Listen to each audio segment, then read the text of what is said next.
धर्म की चर्चा सुनने बैठे हैं तो थोड़ा सा जागरूक होना पड़ेगा। आलस्य प्रमाद को त्याग कर हाथ जोड़कर पीठ सीधी करके बैठिए। लंबा श्वास भरें।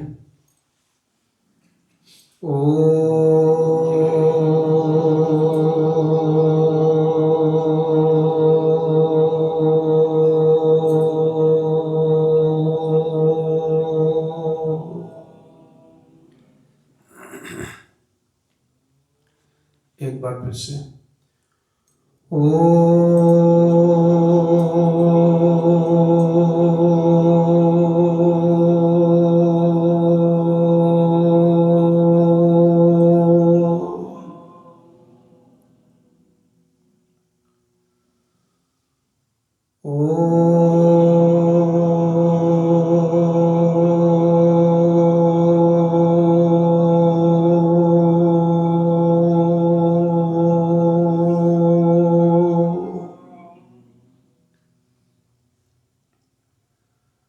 अग्न आया हि वीतये गृणानो हव्यदातये निहोता सत्सिवर्षि त्वमेव माता च पिता त्वमेव बन्धुश्च सखा त्वमेव विद्या द्रविणं त्वमेव सर्वं मम देव देव। सब बोलेंगे, सबकी आवाज आनी चाहिए।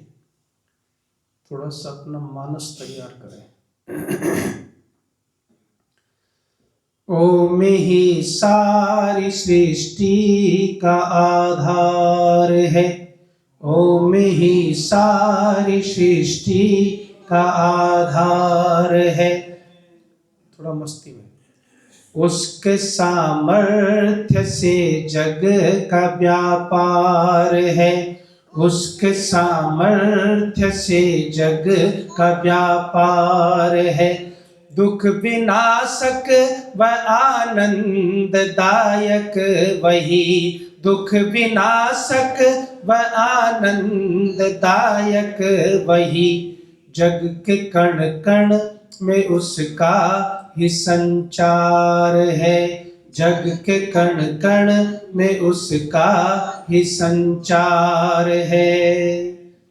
थोड़ी और आनंद में लेते हुए थोड़ा आवाज बढ़ाइए, सब बोलिए साथ में।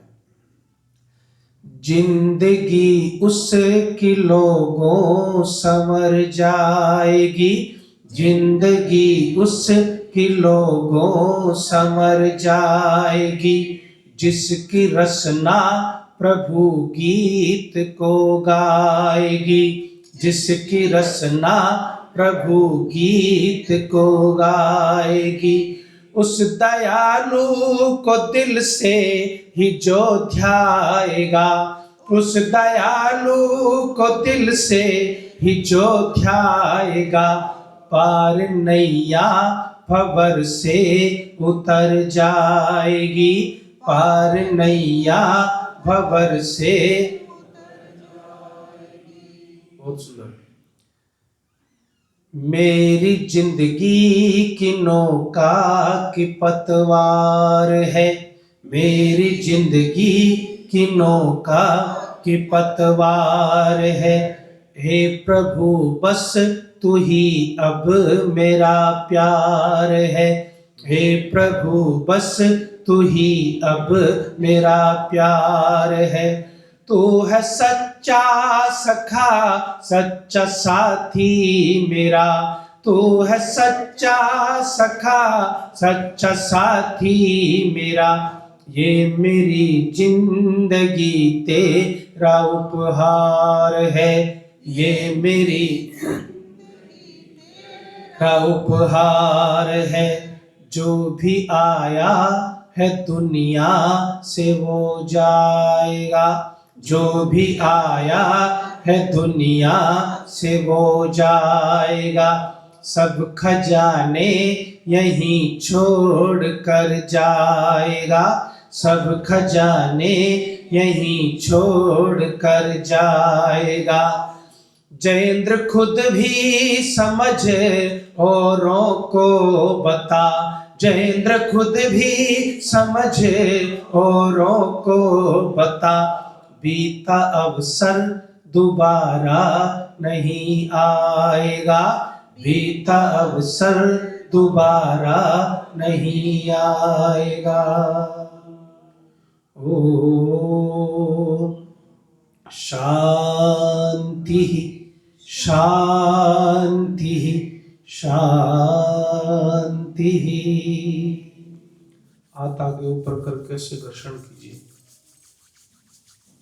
गरम नरम हथेलियों को कोमल आंखों पर लगाइए। धीरे से आंखें खोलिए। अपने स्नेह प्रेम और आशीर्वाद की दृष्टि मेरे चेहरे पर केंद्रित कर लीजिए। मंच पर विराजमान मेरे जीवन के बहुत बड़े प्रेरणा स्रोत, विद्या के सागर, समस्त शास्त्रों के आधिकारिक विद्वान और बहुत उच्च कोटि के मानव, श्रद्धेय डॉक्टर वेदपाल जी, अगर आप उनके सम्मान में जोरदार करतल ध्वनि करेंगे तो मुझे बहुत अच्छा लगेगा। मंच पर विराजमान आज की सभा के अध्यक्ष प्रोफेसर वीरेंद्र अलंकार जी, जिनकी अध्यक्षता में यह धर्म के आवरण में छिपा अधर्म है उसका अनावरण, इस विषय को लेकर के चिंतन प्रस्तुत किया जा रहा है। इस सार समाज के समादरणीय प्रधान, जिन्होंने इतनी सुंदर योजनाएं बनाई हुई है कि मैं पिछले दिनों से देख रहा हूं कि पूरे दिन यहाँ विद्यार्थियों के कार्यक्रम चलते हैं। उनके भोजन की व्यवस्था अलग चल रही है, उनके संयोजक अलग हैं, उनके गेस्ट अलग आ रहे हैं और सब काम बड़े निर्बाध गति से चल रहा है। इस सार समाज के प्रधान समादरणीय धर्मवीर बत्रा जी, मंच पर बैठे हुए आदरणीय नरेश दत्त जी, जिनके मुखारबिंद से आपने परिचर्चा सुनी है, और समादरणीय डॉक्टर रमेश बाबा जी बहुत सक्रियता से अपनी भूमिका अदा कर रहे, निभा रहे हैं। मेरे सामने बैठे हुए और साथ में बैठे हुए, जिनके नाम में ही विवेकी है, डॉक्टर विक्रम विवेकी जी, अद्भुत व्यक्ति हैं, बहुत सहजता सरलता विद्वत्ता के शिखर हैं। मेरे सामने बैठे हुए बहुत उच्च कोटि के दानशील और धर्मानुरागी आदरणीय सतपाल आर्य जी, सभी उपस्थित भद्र पुरुषों, वंदनीय अभिनंदनीय मातृशक्ति। ये थोड़ा सा कुछ ध्यान से सुनिए, फिर आगे चलेंगे। ये जो शब्दावली है ना, इस शब्दावली को देख करके ज्यादा कंफ्यूज मत होना, भ्रमित मत होना कि भाई ये शब्दावली ऐसा लगता है कि जैसे गोष्ठी का कोई विषय रखा हो, लेकिन ये विशुद्ध भाषण का ही विषय है।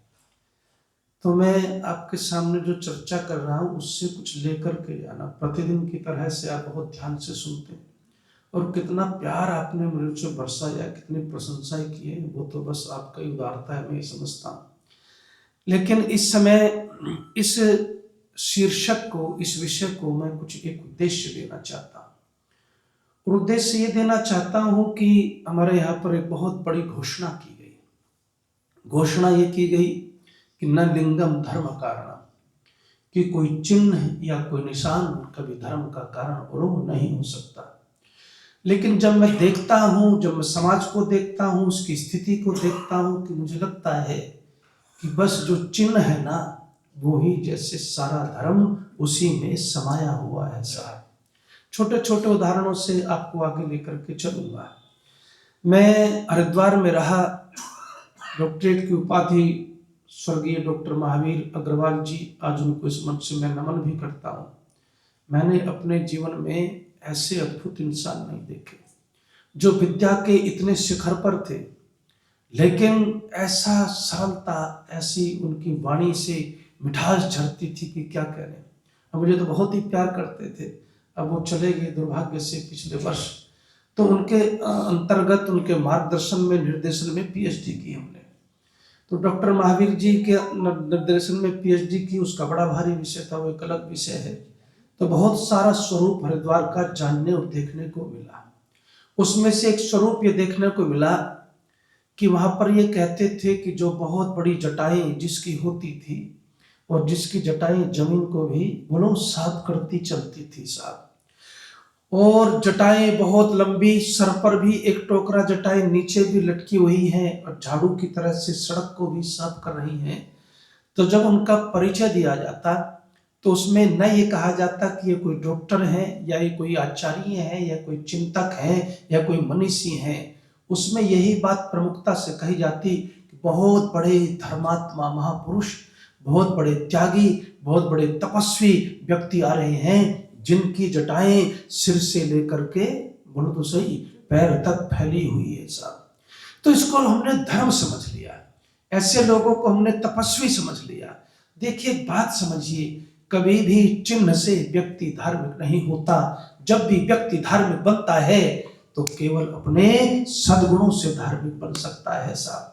और इसलिए बहुत अभी छोटी सी चर्चा भी की थी कि हमारे यहाँ तो धारणा धर्म मिथ्या हो, कि धर्म का अभिप्राय ये होता है कि हम जो हैं सद्गुणों को धारण करें। वो फिर आगे चर्चा करूंगा, लेकिन जो मैं बात आपको समझा रहा हूं कि ज्यादातर लोगों ने उन लोगों को धार्मिक समझा जो धर्म को जानते नहीं और धर्म को समझते नहीं, धर्म से कोई लेना देना नहीं, धर्म के जीवन में नहीं, धर्म उनके चरित्र में नहीं। जब आप उनको धार्मिक मान करके उनके वचनों को सुनेंगे तो फिर आप क्या सुनेंगे? तो बोलो, आप धर्म की जगह फिर अधर्म के ही जो है विद्यार्थी बन के रह जाएंगे। ये करिश्मा इस देश में खूब हो रहा है। मैं एक बात तो ये मानता हूं कि जब बात चिन्ह की आती है ना, तो आप लोगों ने क्या समझ लिया?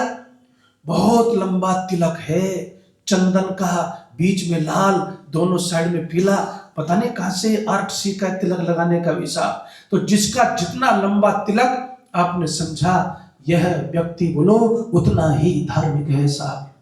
बड़ी विचित्र बात है साहब। आपने समझा कि इसने वस्त्र जो है किसी विशेष रंग के पहने हुए हैं, और इसलिए यह व्यक्ति क्योंकि विशेष रंग के वस्त्र पहनता है, इसने तो चादर ही ओढ़ ली साहब। आजकल तो लोग क्या है, आजकल तो लोग ये करते हैं। एक जगह देखिए, मैं गया था प्रवचन के कार्यक्रम में, एक व्यक्ति के घर ठहरा। जब उस व्यक्ति के घर ठहरा तो उस व्यक्ति ने चलते समय अंतिम दिन मेरे से एक बात कही कि आचार्य जी, आपसे पहले भी एक आचार्य मेरे घर में ठहरे हुए थे, लेकिन वो आचार्य जो है ना, मैं उससे 7 दिन तक बड़ा डरा डरा रहा, और आप तो मेरे घर पे एक्सीडेंटल आकर के ठहर गए। मैं तो एक दिन के लिए ही, क्योंकि आज समाज में शादी थी, सारे कमरे वहां बुक हो रहे थे, तो मैं तो एक दिन के लिए, मुझे कहा गया था कि एक दिन को ठहरने की व्यवस्था कर दो, लेकिन आपसे बातचीत हुई, उस बातचीत में ऐसा अनुराग आपसे हो गया तो मैंने आपसे आग्रह कर लिया कि पूरी कथा आप घर से ही करो, मैं भी आपके साथ ही चलूंगा। तो उसने मन की एक बात कही, उस बात को समझ जाएंगे, उसके व्यंग को तो समझिएगा। वो कहते हैं कि जो आचार्य जी थे आपसे पहले, वो कहते थे मैं बाथरूम में नहीं नहाऊंगा, मैं ऊपर छत पे नहाऊंगा, मैं यहाँ ऐसा नहीं करूंगा, मैं वहां ऐसा करूंगा, मैं ऐसा नहीं करूंगा, वैसा करूंगा। कहते जी पूरे हफ्ते हम डरे डरे से रहे, और पूरा हफ्ता जो है डर करके हमने बिताया। तो कहने लगे आचार्य जी ये क्या चीज है, और आपके साथ इंतरांतर क्यों है?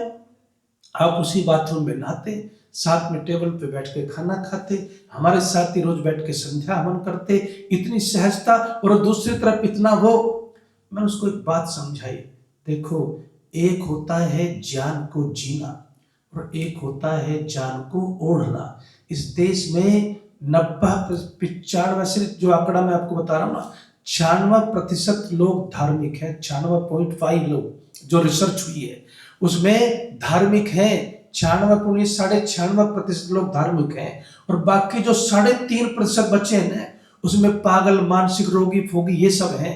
यानी 1-8% ही व्यक्ति ऐसा है जो धार्मिक नहीं, तथा कथित धार्मिक नहीं है, लेकिन बाकी सब धार्मिक लोग हैं साहब। सब धार्मिक होते हुए भी अगर भ्रष्टाचार में देखा जाए तो देश नंबर 1 क्यों है? कभी विचार किया आपने? इसका मतलब धर्म को समझने में कहीं न कहीं चूक हो रही है और कहीं न कहीं भारी भूल हो रही है साहब। और उस भूल की तरफ ही थोड़ा सा समय है, बहुत ज्यादा नहीं है, मैं आपको जो है थोड़ा सा जागृत करना चाहता हूँ, थोड़ा सा जगाना चाहता हूँ। हमने समझ लिया कि जिसके पास चादर ओढ़ ली साहब राम नाम की, इसने तो ओम नाम की चादर ओढ़ ली। और ये थोड़ी बहुत परंपरा तो आर्य समाज में भी आने लगी है जी। मैं एक जगह गया था तो उन्होंने स्वागत किया, चादर दी।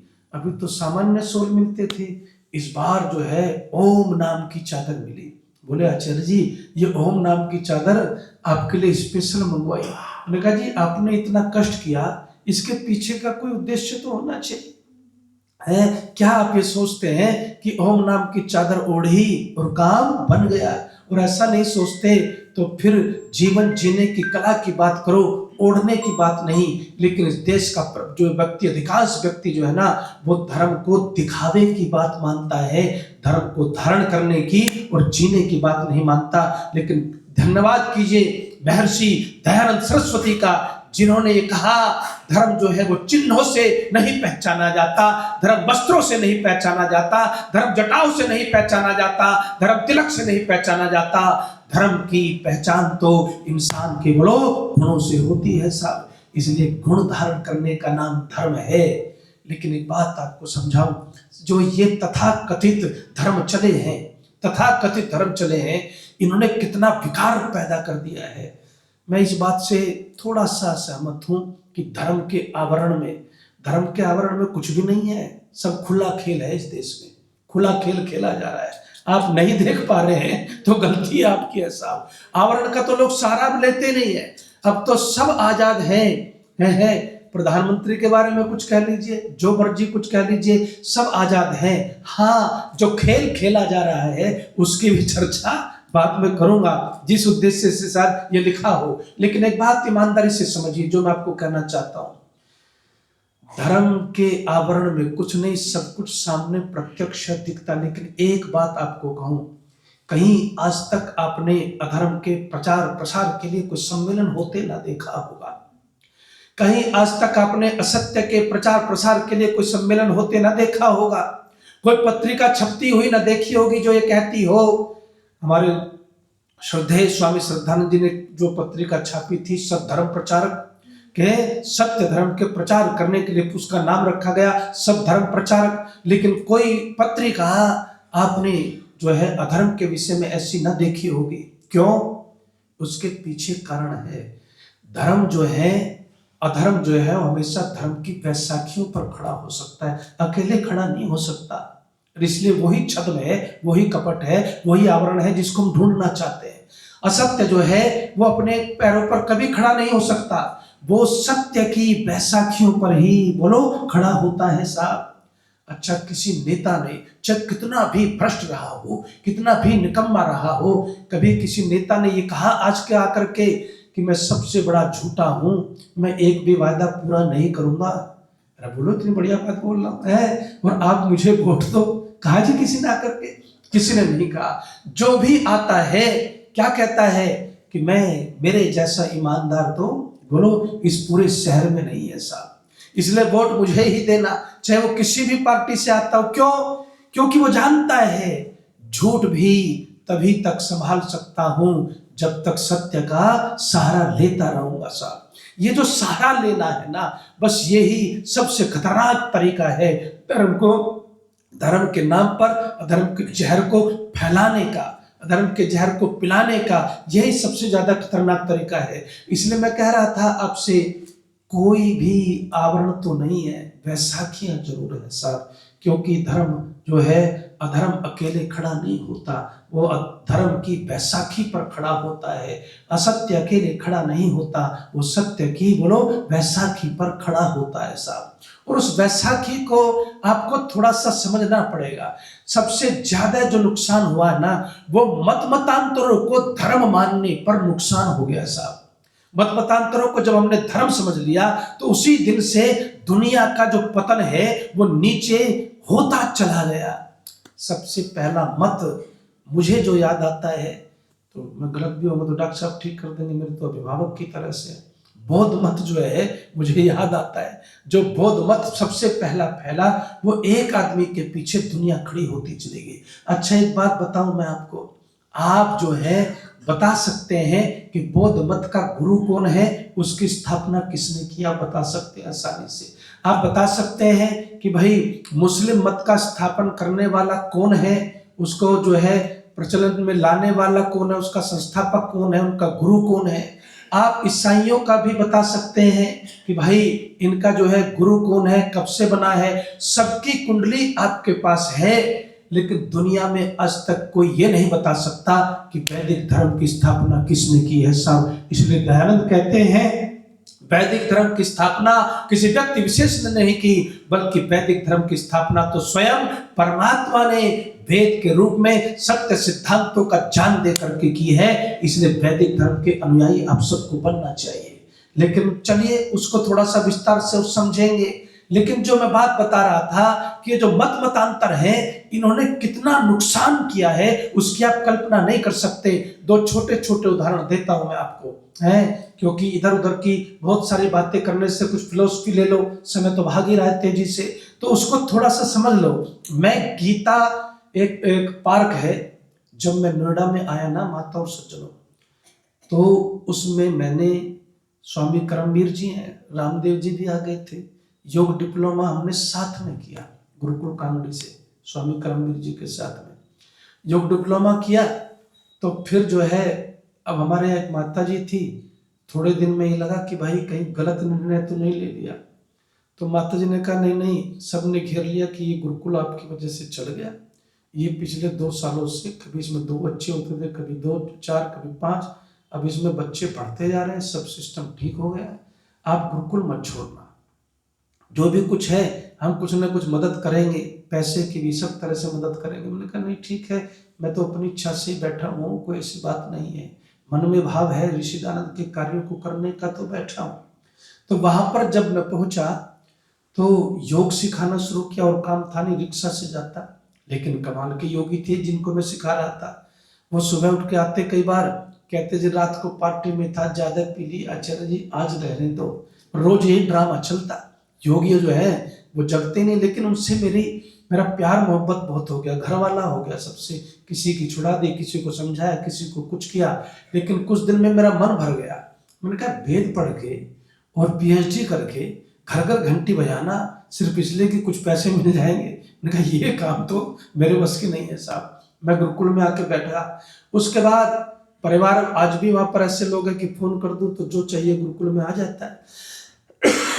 एक दिन मुझे फोन आया बहुत दिनों बाद, और फोन क्या आया, कहते हैं आचार्य जी एक काम करो, अब तो आप बड़े आचार्य जी हो गए। माता जी बोली, मैंने कहा ऐसा कुछ नहीं, आप बताइए आदेश कीजिए। कहती हैं कि हमारे यहाँ पर सत्संग हो रहा है और आज गीता जो पढ़ी जा रही थी, जरा बात को हृदय से ध्यान से तो सुन रहे हो, थोड़ा जागते हुए सुनना और इस बात को ग्रहण करने की कोशिश करना कि कैसे बदलता है स्वरूप जब जो है चीजों को सही ढंग से न समझते हैं न समझाया जाता है। और ऋषिदांत की पीड़ा है, ये उनका दर्द है कि इस देश का सत्यानाश जो है, इस देश में झूठे उपदेश को ने किया है, जो रात दिन आज भी झूठ बोल रहे हैं तथा कथित कथावाचक, उन्होंने इसका सत्यानाश किया है। ये ऋषि की पीड़ा है जो उन्होंने महाभारत के पश्चात जो भारत का पतन हुआ उसके बारे में व्यक्त की है साहब। तो वो कहने लगे, मैंने कहा जी ठीक है आज आ जा, तो कोई ऐसी बड़ी छोटे की तो कोई ऐसी बात नहीं है। कहने लगे कि मैं पहुंच गया जी, वहां पहुंच गया, यज्ञ हुआ, भजन वजन हुआ, उसके बाद गीता पढ़ी गई क्योंकि गीता का समापन था साहब। और गीता का समापन था, आप लोग इस भ्रांति में भी बहुत जीते हैं कि मुसलमानों ने हमारे साथ ये कर दिया, ईसाइयों ने हमारे साथ ये कर दिया। अरे वो तो विधर्मी थे, वो तो हमें बर्बाद करने आए हुए थे, आज भी लगे हुए हैं और लगे रहेंगे क्योंकि वो तो हमारे खुले दुश्मन हैं। लेकिन इन दुश्मनों का क्या करें जो मीठा जहर दे करके हमें रात दिन, हमारी कौम को, हमारी जनता को, भारतवासियों को नीचे कमजोर करते जाते हैं साहब। और ये जहर फैलाने में अपनों की भूमिका भी बोलो तो सही, कब नहीं है। इस भूमिका का थोड़ा सा आपको एक प्रकाश दिखाता हूँ, ज्योति दिखाता हूँ। गीता पढ़ी गई और गीता का अंतिम श्लोक पढ़ा गया। कौन सा श्लोक था? यत्र योगेश्वरः कृष्ण यत्र पार्थो धनुर्धर तत्र श्री विजयो भूतिर ध्रुवा नीतिर्मतिर्मम। ये श्लोक पढ़ा गया। श्लोक का तो सीधा सा अर्थ है कि जहां पर योगेश्वर कृष्ण जैसे बुद्धिमान नीतिमान सारथी होंगे, अर्जुन जैसे महारथी होंगे, योद्धा होंगे, धनुर्धर होंगे, वहां पर निश्चित रूप से धर्म की जीत होगी। इसका सिर्फ इतना ही कहना इस श्लोक में है। ऐसा निश्चित रूप से होगा, ऐसा लेखक मान रहा है। लेकिन इसका महात्म्य देखिए कितने कमाल का है साहब। तो एक आदमी ने कहा जो बहुत देर से राधे राधे राधे, कुछ भी हो राधे राधे। मैंने कहा हवन कर रहे हैं, स्वाहा भी तो बोल ले। स्वाहा बोल लेगा तो उसमें कोई जीभ थोड़ी खराब तो नहीं हो जाएगी? जब देखो बीच में डिस्टर्ब कर देता है राधे राधे। तो भाई खैर वो अपनी आदत से मजबूर था, बोले राधे राधे माता जी, इसका महात्म्य भी पढ़ दीजिए। अब महात्म्य क्या पढ़ा, उसको सुन के बात सारी समझ में आ जाएगी कि क्यों ये चिंतन यहाँ पर रखा गया है। महात्म्य क्या पढ़ा? महात्म्य ये पढ़ा कि जो भी इस आधे श्लोक को पढ़ लेगा, करने की कुछ जरूरत नहीं है, करने की कुछ जरूरत नहीं है। जो भी इस आधे श्लोक को पढ़ लेगा वो सीधे चंद्र आदि लोक में पहुंच जाएगा। अब उसके बाद किसको आमंत्रित किया? अब आचार्य जी अपना व्याख्यान देंगे। अब मेरा तो खून नीचे का ऊपर, ऊपर का नीचे हो गया, व्याख्यान का देता है। मैंने कहा माता जी एक बात बताइए, जिस मनीषी ने दुनिया के अंदर कर्म योग की विस्तृत व्याख्या की और ये कहा कि एक क्षण भी व्यक्ति कर्म किए बिना नहीं रह सकता, और तो और यहां तक कह दिया कि तू कर्म करने के बाद फल की इच्छा कर न कर, वो तेरी इच्छा है, लेकिन ईमानदारी की बात यह है कि कर्म करने के बाद भी फल पर तेरा कोई बोलो अधिकार नहीं है। उसी व्यक्ति को, उसी के विचारों को तुमने इतना सड़ा गला बना दिया कि बिना पढ़े, बिना कुछ कर्म किए, बिना पुरुषार्थ किए तुम जो है खाली श्लोक के पढ़ने मात्र से जो है चंद्रलोक में चले जाओगे। तो मैंने कहा माता जी ये गलती मत करना, इसको आगे से मत पढ़ना कि चंद्रलोक में गलती से चले गए ना, भगवान ऊपर से नीचे दोबारा फेंक देगा, क्योंकि अभी तो चंद्रलोक में ऑक्सीजन की व्यवस्था भी नहीं हुई है साहब। ये परिस्थितियां हैं जो विद्रूप करती है चिंतन को। और ऋषिदान ने क्या कहा? ऋषिदान ने कहा सबसे बड़ा अधर्म है असत्य का प्रचार करना, सबसे बड़ा अधर्म है अयथार्थ का प्रचार करना, और सबसे बड़ा धर्म है सत्य का प्रचार और यथार्थ का प्रचार करना। लेकिन उसको कोई करता नहीं साहब। हमारे ये जितने भी बताइए, हमारे यहाँ पर तो ऐसा जहर घोलने वाले धर्मगुरु बैठे हुए हैं जो ये कहते हैं। अरे मुझे कभी कभी बड़ा आश्चर्य होता है। एक हमारे श्रीमान पूजनीय राम भद्राचार्य जी हैं, उन्होंने क्या कहा कि मैंने सुप्रीम कोर्ट में वेदों में से सारी रामायण सुना दी। कमाल हो गया, वेदों में से सारी रामायण सुना दी। वेद में रामायण का रह नहीं और तुमने सारी रामायण वेदों में से सुना दी, और सुप्रीम कोर्ट के जज तालियां बजाते रहे।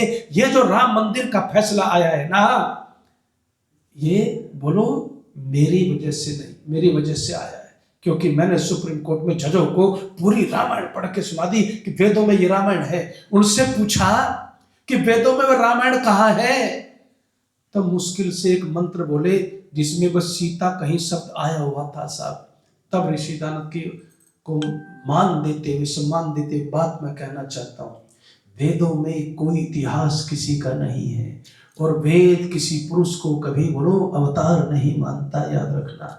ये जो भ्रांतियां फैलाई जा रही हैं, ये भ्रांतियां ही तो इस हिंदू समाज को, भारतवासियों को कमजोर करती हैं, क्योंकि जिसकी नींव असत्य पर खड़ी होगी उसकी नींव बोलो तो सही सबसे ज्यादा कमजोर नींव होती है। और वही व्यक्ति क्या कहता है, ब्राह्मणों में भी नीच ब्राह्मण होते हैं। हद हो गया। एक तरफ हम कहते हैं कि कोई भेदभाव नहीं, संगच्छत्वम संवदत्वम संभो मनांसि जानताम, और तुम ब्राह्मणों में भी नीच ब्राह्मण बताने पर तुले हुए तुम कैसे धर्मगुरु हो? कोई नहीं है कहीं पर भी वेदों में रामायण की चर्चा। उनसे पूछा गया कि हिंदू शब्द बता दो वेदों में कहाँ है, तो हमारे अध्यक्ष जी बैठे हैं, डॉक्टर साहब बैठे हैं, उन्होंने एक मंत्र दिया, मधुक छरंती हिंदवा। जो सिंधवा शब्द है उसका कर दिया मधुक्षरंती हिंदवा। उससे पूछे भाई तूने एक नया वेद गढ़ दिया क्या? कहां पर उसमें हिंदवा है? सिंधवा शब्द है, उसकी भूमिका देख लो, उसके प्रसंग को देख लो, उसके संदर्भ को देख लो, लेकिन कोई कहाँ देखता है साहब। और इसलिए जो सामान्य व्यक्ति होता है वो ऐसे लोगों के प्रभाव में आ जाता है, उसको मीठा मीठा सब लगता है, मीठा मीठा सब सुनाया जाता है। और इन मतमतांतरों की सबसे बड़ी कमजोरी क्या है पता है?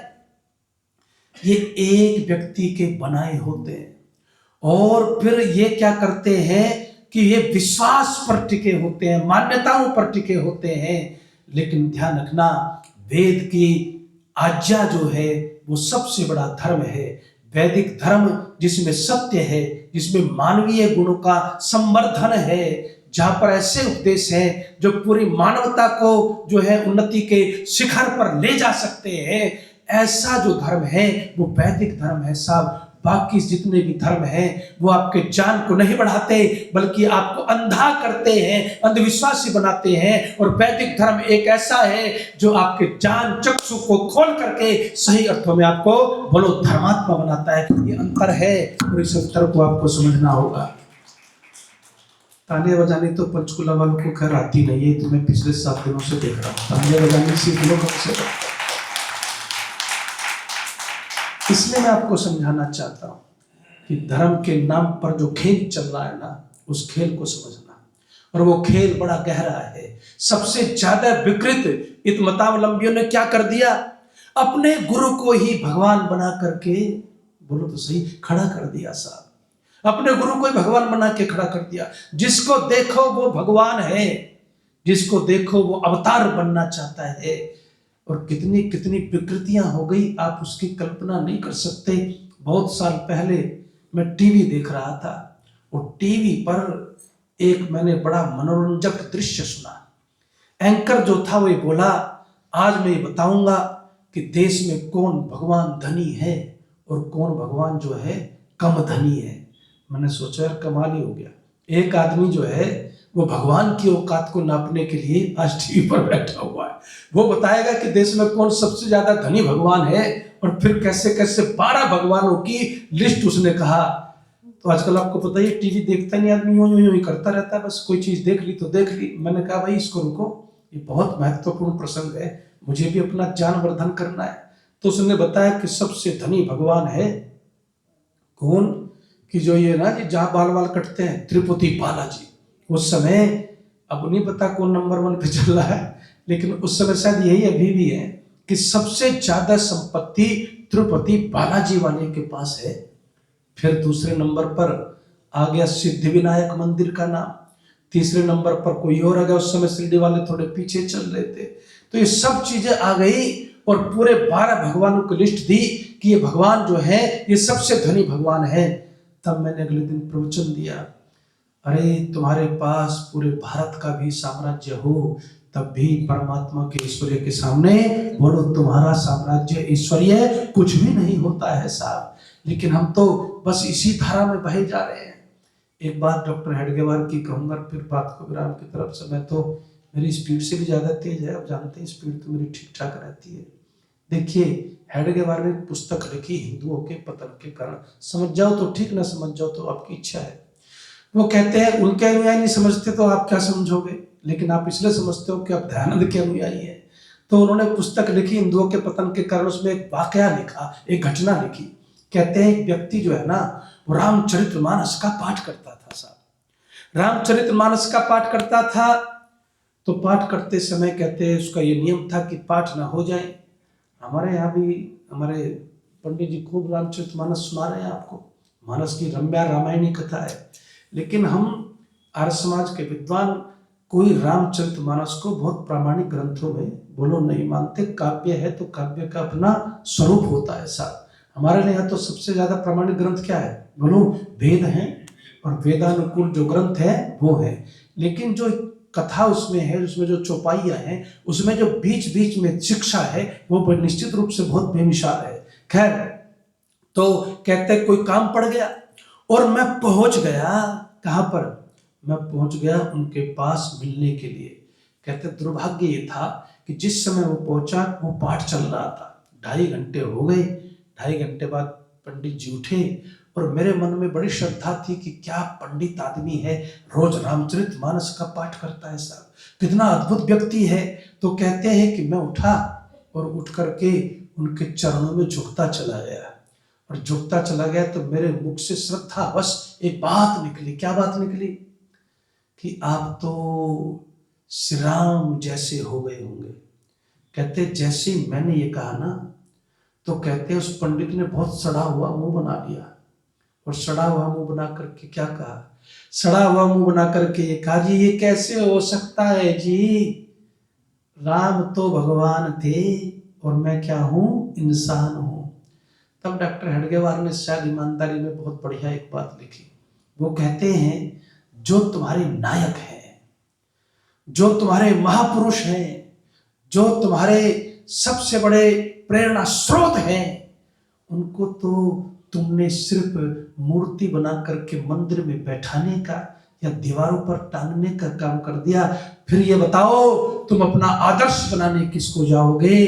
तब वो कहते हैं काश जितने राम के मंदिर बने उससे कहीं ज्यादा राम के चरित्र की चर्चा होती और उस चरित्र की पूजा होती तो भारत की तस्वीर बोलो कुछ और होती साहब। ये करिश्मा होता है, लेकिन इस सब गड़बड़ घोटाला हमारा किया हुआ है। अब मैं बस समय की मर्यादा का उल्लंघन नहीं करना चाहता, लेकिन चलते चलते एक बात कहना चाहता हूँ। एक और खेल चल रहा है साहब, जो खेल चलता है मदर टेरेसा जैसी महिलाओं के आने से देश में।